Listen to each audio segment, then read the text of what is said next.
Hi all, welcome to the another video on programming. In this video, I cover 10 basic DOS commands that every student should know. To start with, let me open the command prompt by typing cmd in the search bar. Then I got this command prompt. Let me maximize it. Actually, I have customized this command prompt by using right click on this tab and then properties. You can also do the same thing if you want to customize your command prompt. The first command I am going to cover is dir. So dir command displays all the files and subdirectories available in a directory. The syntax is simply dir, and if you press enter, it will show all the directories as well as files available in that current directory. Here dir indicates that HTML is a directory, and if dir is not present, that represents the corresponding directory member is a file.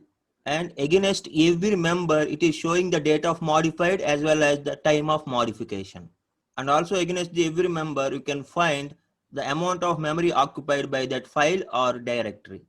And here you can observe the total number of files and the total number of directories this particular RK directory is having.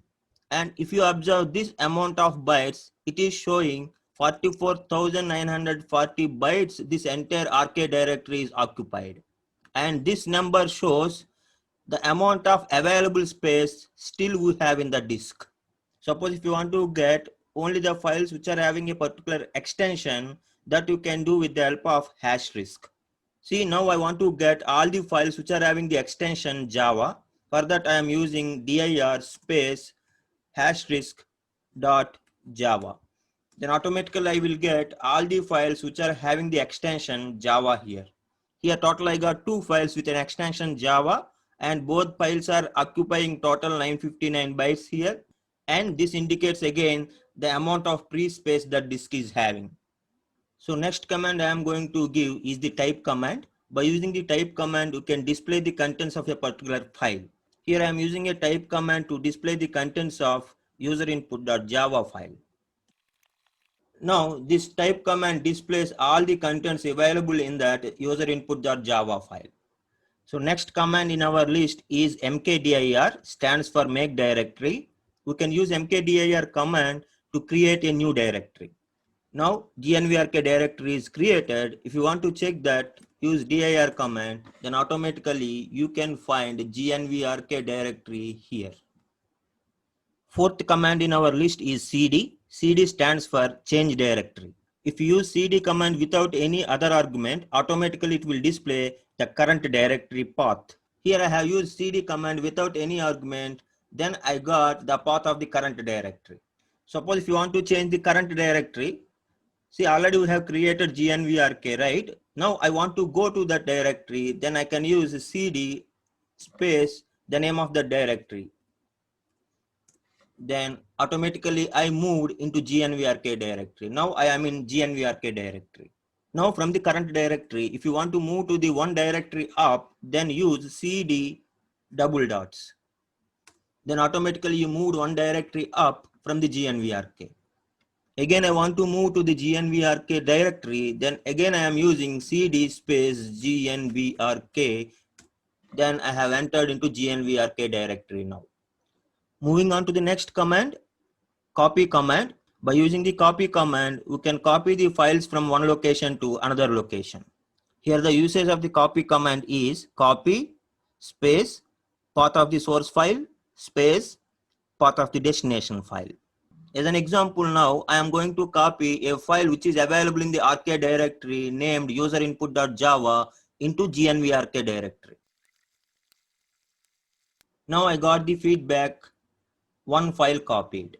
Then if you observe the gnvrk directory, you will get the userinput.java file in it.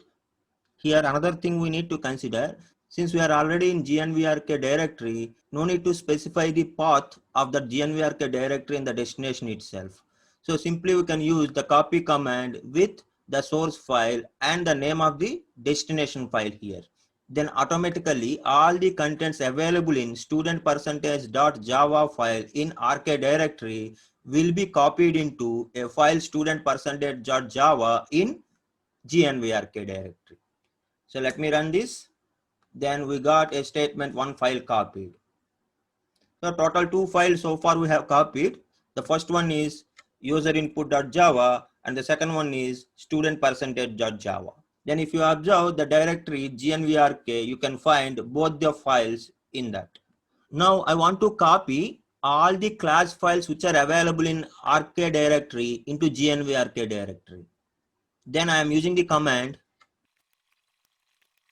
copy and the path for rk directory, and then I have used *class. That means all the class files will be selected as the source and will be copied into gnvrk directory. If I press enter, then it is showing total 3 files are copied. Now if I check the contents of gnvrk directory, total I got 2 Java files and 3 class files. Total 5 files I have in this directory. So that is with a copy command to copy the contents of one file to another file which are having in the different locations. So the next command in the list is del command. So which is used to delete one or more files from the directory. Here the usage is del space file name. If you want to delete multiple files at a time, then you can use del space file1 name space file2 name space and so on. If you want to delete all files which are having a particular extension, then I can use del space *# dot that extension. Since currently we are in gnvrk directory, now I am going to delete a Java file which is there in that directory. Now I am going to delete userinput.java. If I press enter, then I will not get any message there. But if you observe the directory, then you will not find any userinput.java file here. Now I want to delete all the class files in the directory gnvrk. Then I can use del space * indicates all dot class. Then if I observe the directory again, you will not find any class files. You can find only one file here, that is student%.java. In that way, we can use del command to delete one or more files from a particular directory. So next one in the list is cls command.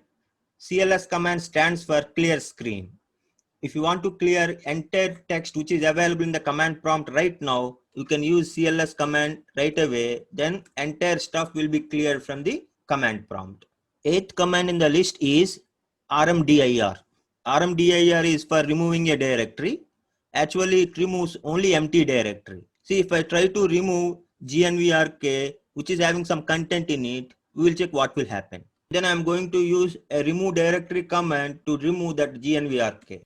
See, it is displaying a statement the directory is not empty. So the remove directory command can delete only empty directory. For that, we need to use an option yes along with rmdir command to remove a directory which is having some content in it. Then the DOS is getting the confirmation from us.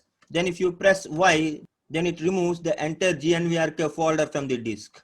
If you type dir now, you cannot find any gnvrk directory in rk directory. In that way, you can use option S with rmdir command to remove non-empty directory completely from the disk. And the ninth one, most important one that I am going to cover is help command. If you want to know the description as well as the usage of any command of your DOS operating system, then you can use the command help followed by that command. Then I am using the command cd here. Then if I press enter, then it will give us the entire description and the usage of that particular cd command. And the 10th command that we need to know is exit. If you want to exit from this DOS prompt, then type simply exit, then you will be terminated from the DOS prompt. Guys, that is it. So these are the 10 basic commands that every student should know to work with various softwares that we are going to use during our education as well as during our career.